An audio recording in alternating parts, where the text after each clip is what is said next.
first question is, what is your name, what do you do, and at which reserve? My name is Gray Hayes. I'm the Coastal Training Program Coordinator at the Elkhorn Slough National Estuarine Research Reserve. And cut. Rolling. All right. I'll ask the question and count to 3. Why do you think collaboration is a good approach in coastal resource management? Collaboration is a good approach in coastal resource management because the nature of coastal management in general is increasingly interdisciplinary and increasingly complex in a very rapidly changing world. And so in order to understand what is needed, we all have to be collaborative from an approach of asking our peers and people in other fields what they need to know. And so consulting with scientists who are constantly discovering new things, new trends in the world, and also asking those coastal resource managers what the latest thing they need to know is inherent in keeping up with coastal management.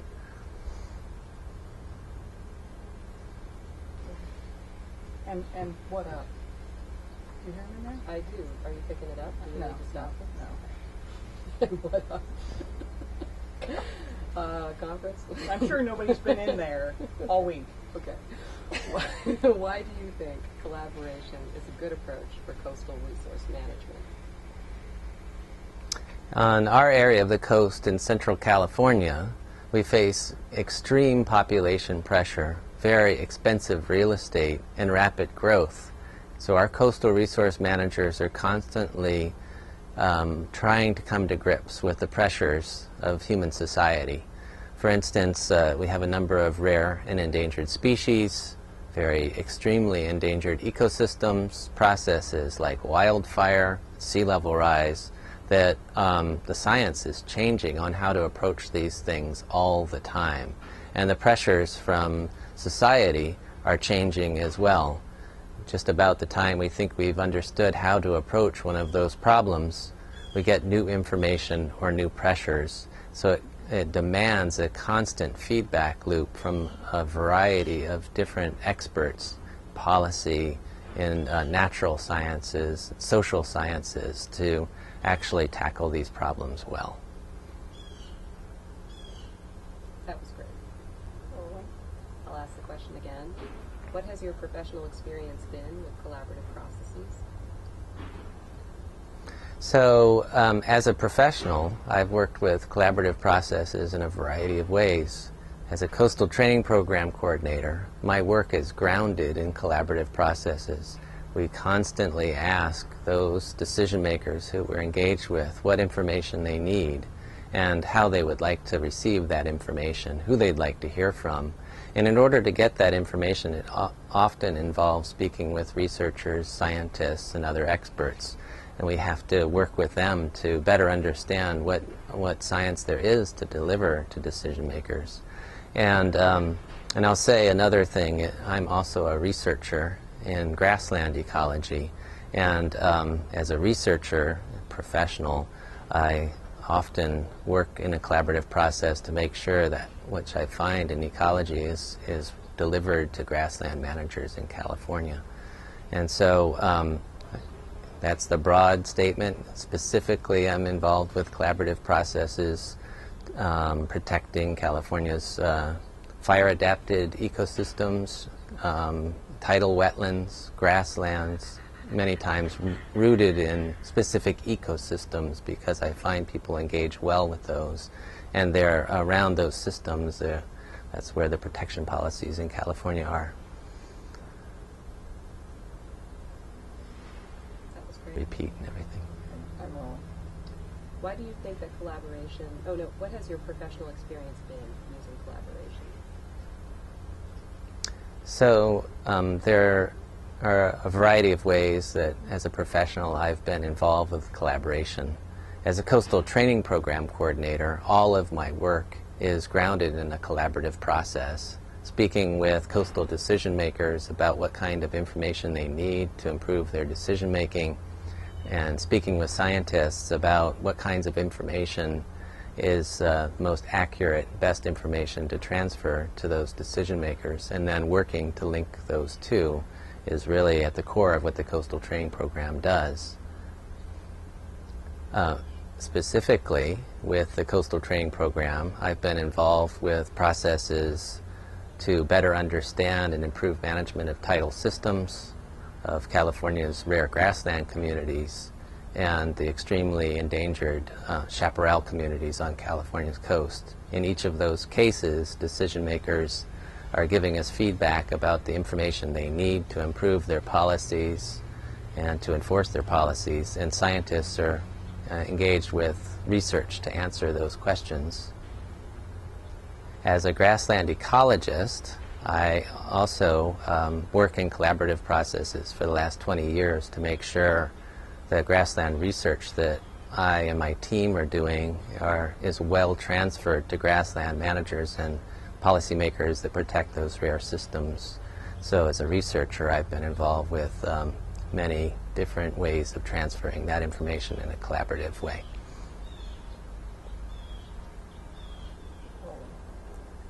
As a grassland ecologist, I am embedded in collaborative processes all of the time in order to see my research be applied.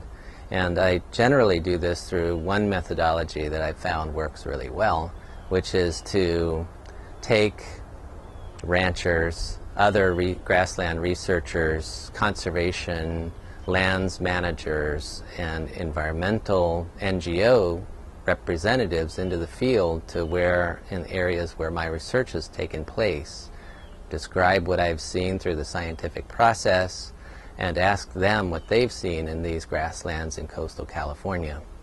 They go into the meetings generally with the background thinking, all of them, that conservation management in California's grassland is more challenging than anyone can understand or deal with.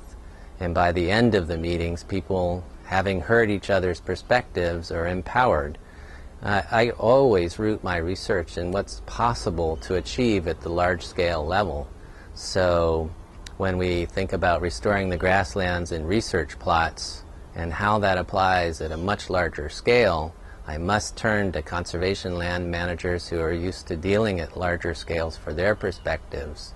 And I must turn to others like ranchers who understand multi-generationally how those systems work. And so it gives me great hope to hear these different perspectives and how what I've been researching in the grasslands might be applied for restoration in that system.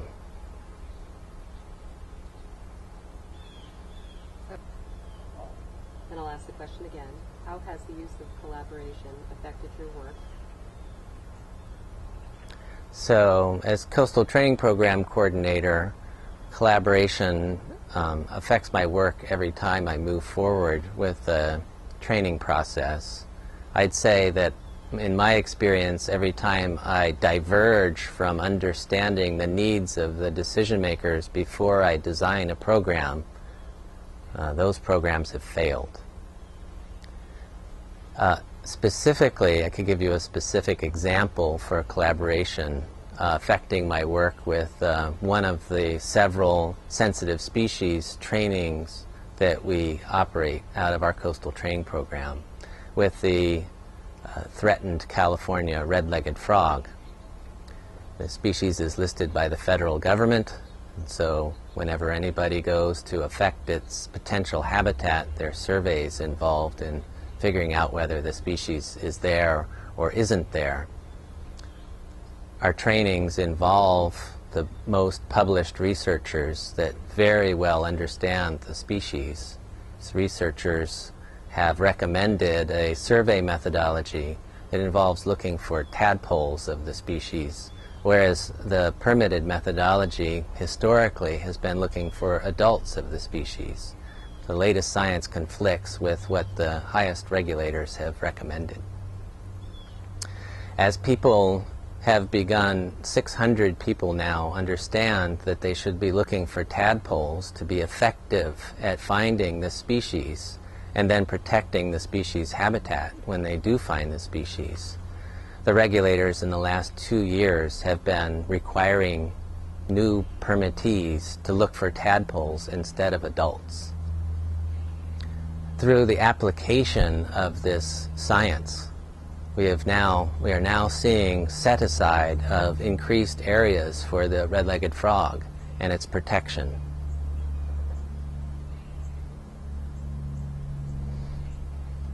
Is that? So we've trained through the years 600 people, biological consultants, land managers, agency regulators, about the need to survey for California red-legged frog tadpoles instead of the much harder to find adults. In the process of surveying throughout California using these recommended methodologies, we've seen a huge increase in distribution of the species and knowledge of its range and requirements. So we've been able to protect a lot more areas from basically urban sprawl and poorly planned development by finding this species in many more wetlands throughout, especially coastal California. We've protected not only their wetland habitats, but the areas surrounding those wetland habitats and had set aside from development in those areas. So our goal has been to facilitate the recovery of the red-legged frog through our trainings. And this component of improved survey methodology has gotten us much further along that line. This wouldn't have happened if we'd only facilitated the dialogue directly from the researchers to the regulators. They'd been meeting with the regulators for 25 years with the same story, saying you should survey for tadpoles instead of adults, and they hadn't changed their methodology. It was only after a very large peer network had come to use that methodology and find it effective that this methodology was then rolled into federal requirements for surveying for the species, which has been a huge improvement.